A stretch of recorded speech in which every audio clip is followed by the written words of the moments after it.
So, talking about sleep, sleep is something that we all do, but it's not fully understood.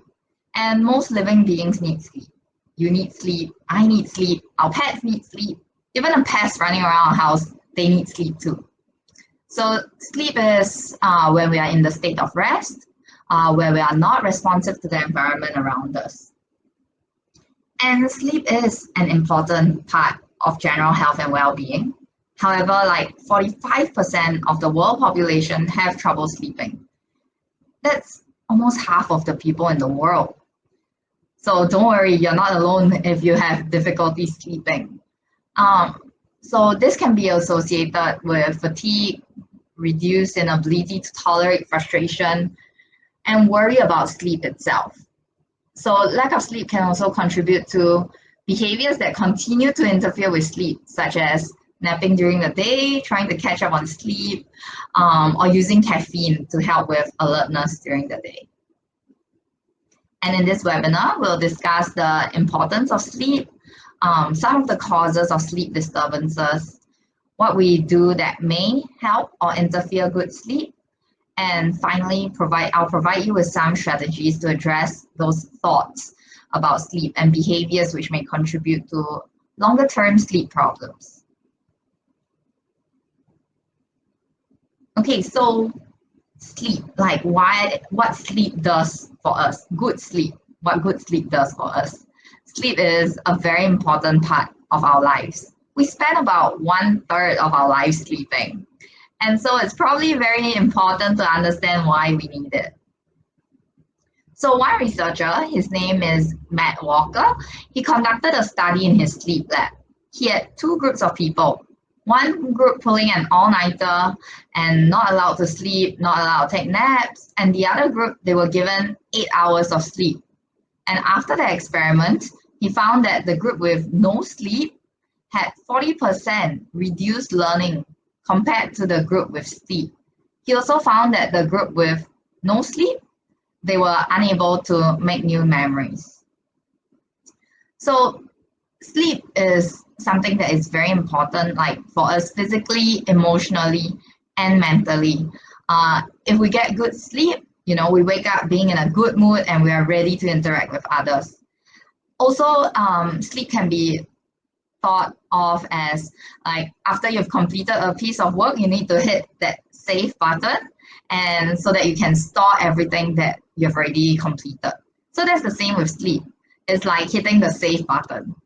So when you have a good night's sleep, your brain now is like an empty folder and it's ready to take in new information because the other stuff from the previous day has already been stored in another folder.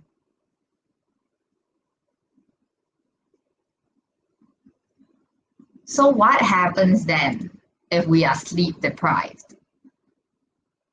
I'm going to share another study. So in 1965, a 17-year-old high school student by the name of Randy Garner, he decided, okay, I'm going to stay awake for 264 hours. That's 11 days to see how he copes without sleep. I think 11 days is quite a long time. So on the second day, his eyes stopped focusing and he was losing the ability to identify objects by touch. By the third day, he was moody and uncoordinated. And by the end of the experiment, struggled to concentrate, he had reduced short-term memory, and he even had hallucinations. So a lack of sleep is very harmful to our body. It can cause us to have like high blood pressure, hormonal imbalance, likelihood of obesity, and also loss of motor functions. And sleep deprivation can also lead to more negative emotional responses. And this negative emotional response can be to negative events and less positive emotional responses to positive events. So if we constantly have bad sleep or unable to sleep, then this can be a problem. So think about a time like when you woke up not feeling like you had a very good sleep and someone approached you, it could be a friend, could be a colleague, and then you're like, oh, Can you go look for someone else? Or you just shrug them off? That's another thing that lack of sleep does to us. It limits our brain's capacity to deal with new information or new people. So just to help you understand a little bit more about sleep, so typically we go through 5 sleep cycles during an 8-hour period. The first 15 to 20 minutes is in the light stages of sleep, also known as the REM sleep, so rapid eye movement. And this occurs in stage 1 and stage 2. And after that, once you get to the non-REM sleep, so non-rapid eye movement sleep, that's stage 3 and 4, which is deeper sleep. And that in that state, it's harder to wake. And we go through approximately 90-minute cycle through this REM stages to non-REM stages. And non-REM stages are stages of sleep that are associated with dreams as well as achieving restful sleep. And during non-REM sleep or deep sleep, our body repairs our DNA, replenishes itself, and shifts our short-term memory to the long-term memory. So just like hitting the save button. That's when the save button occurs, when we reach non-REM sleep. And so if we sleep for shorter amounts of time, or we have disrupted sleep, or any other sleep problems, this can lead to us feeling less rested. So maybe just to hear a little bit from all of you, what keeps you up at night?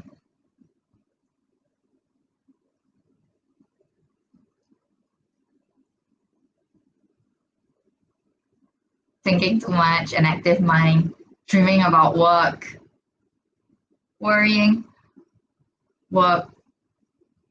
Your cat, nightmares, taking care of baby, worries about the day gone and the day to come, feeling wide awake. Your phone, yeah. Oh, when it's too hot. You're a light sleeper, noise wakes you up. Your phone, coffee, yeah. Short bursts of sleep, TV, cat, partner snoring, hot flushes, Netflix, bank balance, light sleeper. So a lot of things that you all have all shared are all things that I'll also get to it later on. And Panayota, sorry if I pronounce your name wrongly, that I also address the too much sleep when you have the 8 hours or more but still wake up exhausted. Okay, so a lot of things that you shared earlier, those are all like common sleep problems that happen to many of us, right? So there are many things that keep us from having a good night's rest. Can be from the start of trying to sleep, worrying about tomorrow's work. I think some of you shared about that, worrying about your finance, your family, your environment's too noisy. So that's all part of sleep initiation. It's hard to fall asleep.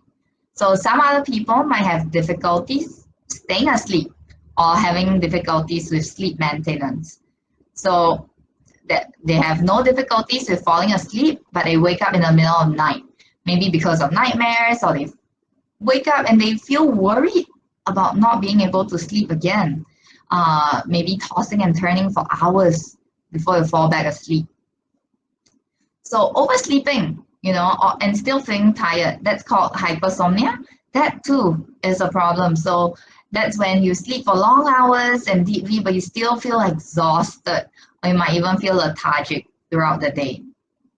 Nightmares, sleepwalking or sleep talking, or parasomnias. So that can also keep you awake or maybe make you feel tired after you're awake or even afraid of going to sleep. Sometimes, snoring or sleep apnea, like that's caused due to difficulties in breathing. So for that case, I would say it's important that you consult a doctor if you notice that that's affecting the quality of sleep. And another new condition coined by this person called Dr. Narina Ramlakan, I always have difficulties pronouncing her name, it's called sleep arrogance. So she says that many people nowadays they do not feel the need to sleep. So it's common among people who think that sleep is a luxury or maybe even a weakness. I don't know if any of you have heard this, but sometimes I hear people tell me, they're like, nah, I don't need sleep. I'll sleep when I'm dead. Yeah. So that's part of sleep arrogance. So sleep disturbance. Sleep disturbance is something that's common, but it can become a longer term problem for some people. It can be problematic when we begin to worry about sleep disturbances. We start watching the clock when we're not sleeping, or we continue to ruminate on the problems that we're having. So one of the important things is to understand what is your relationship with sleep. You can do so by writing it down or keeping a sleep diary. So you can ask these questions to yourself. What time do you prefer to go to bed? What side of the bed do you prefer to sleep on? Do you enjoy sleeping? Is it a priority or do you think that is a luxury? Or do you dread going to bed at night? And most importantly is, do you know what you need to do in order to get a good night's sleep? So all these things are important for you to know, because it's important for us to be able to understand what our body needs. So when you understand what your body needs and what works best for you, that's when you're able to then keep doing it to help yourself have better night's sleep. So what helps sleep? Many of the things that I'm going to go through is this thing come from this term sleep hygiene. So sleep hygiene is used to describe practices which assist with sleep. So keep a routine, like going to bed at the same time and waking up in the same time. That will help improve sleep. A routine can also include activities such as a warm shower, brushing your teeth, and other activities in the 30 to 60 minutes before going to sleep. Like maybe you might light a candle, you read a gentle, light, easy book. And napping during the day, like that's something that can be tempting, particularly if you're tired or there are lulls in activity. If this is necessary, make sure that you limit them. So while a little over 10 minutes, it can improve your alertness. 20 minutes or more, it can leave you groggy, and it can also impact your sleep that night. So sometimes it's also necessary to check your environment. If you're not able to block out all the light, you can consider using an eye mask or other options to shield your eyes from light that can disrupt your sleep. Also, you can check your room for any hidden light sources. For example, like maybe you have a LED light on your alarm clock, which you use to check the time during nighttime if you wake up, like that can disrupt your sleep. Ensure that all these are positioned in a way that are not visible when you're lying down. So this also helps discourage you from clock watching, and also this LED light will then not interrupt with your sleep. Another thing is that some exposure to noise that is inevitable. So for those who struggle to eliminate all of the noise, you can consider some sort of like white noise. So a fan in maybe warmer weather that has dual benefit of cooling your sleeping space and also generating consistent low noise that will block out some of the other external noises. And some may find options that are available through an app. Like for myself, I use this app called Insight Timer, and then it has like ocean sounds, nature sounds, or even soft music. So those are some sounds that might help you with sleep. And the most important thing is that it's what works for you. So you have to try different things and figure it out. Finally, I think some of you shared like temperature, right? If your room is too hot, like being hot and stuffy in your bedroom, it can also impact your sleep.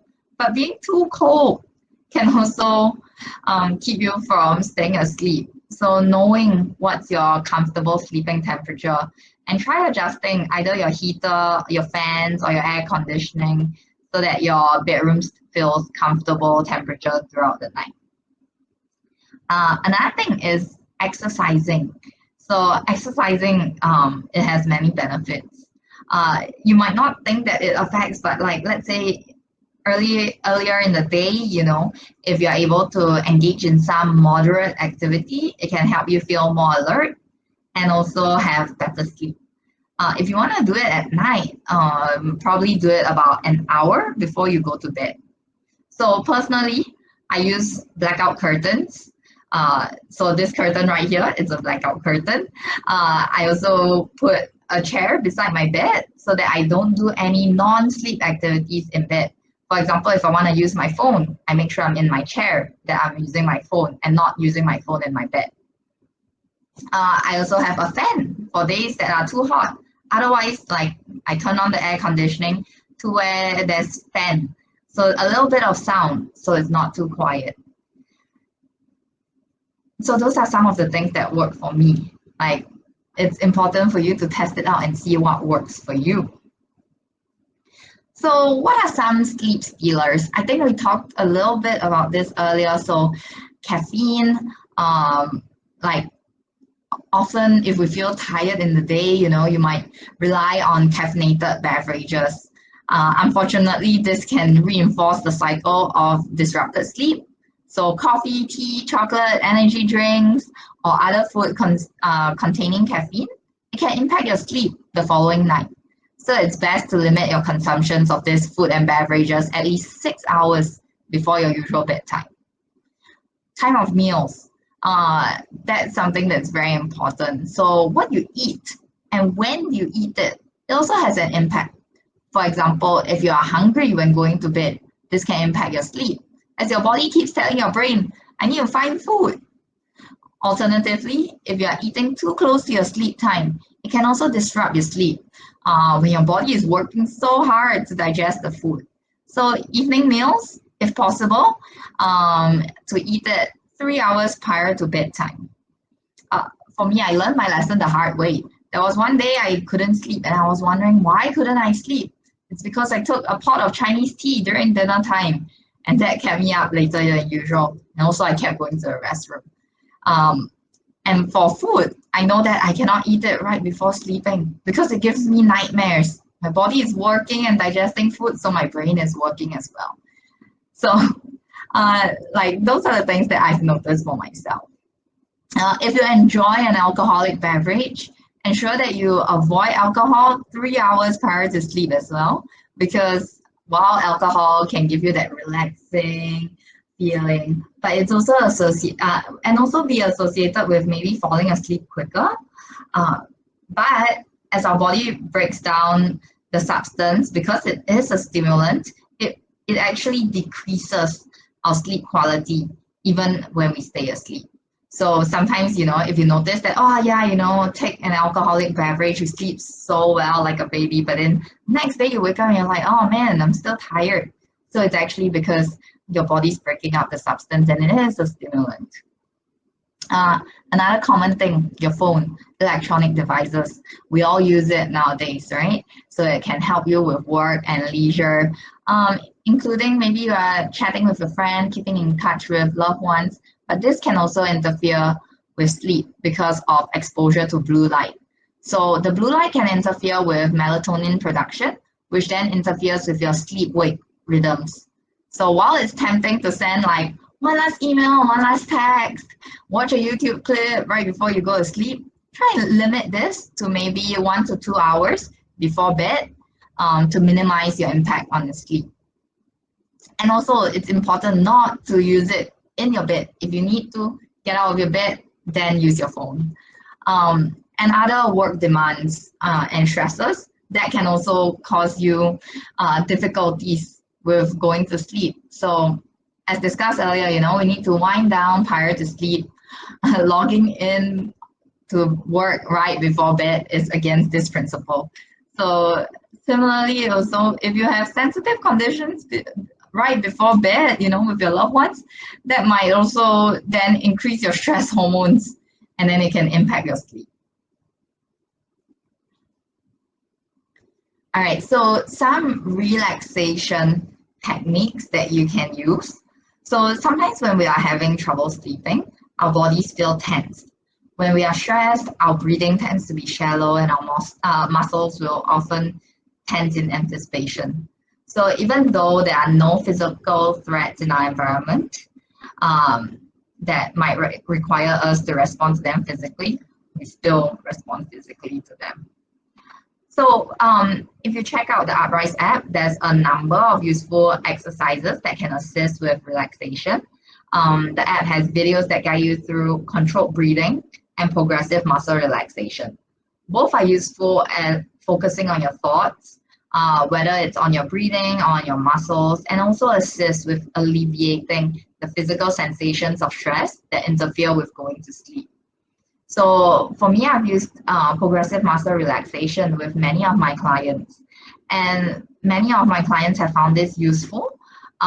When we practice progressive muscle relaxation, some of them report feeling more relaxed, and some of them even say, "Oh, I almost fell asleep." Yeah, so I think progressive muscle relaxation is something that many people find useful. And some of you might like to use imagery. So imagery is as simple as imagining a peaceful or pleasant place and using your imagination or some memories to find something else for you to focus your thoughts on. It can be sensations, images, sounds. It allows your brain to then focus on something that's more neutral or pleasant rather than focus on the thoughts that are interfering on sleep. So another problem that I think many people face is that it's so hard to let go of thoughts, thoughts about work, thoughts about what to do tomorrow. Like those are all thoughts that might interfere with your sleep. So when you have a lot of things to do the next day, sometimes it's useful to write it down.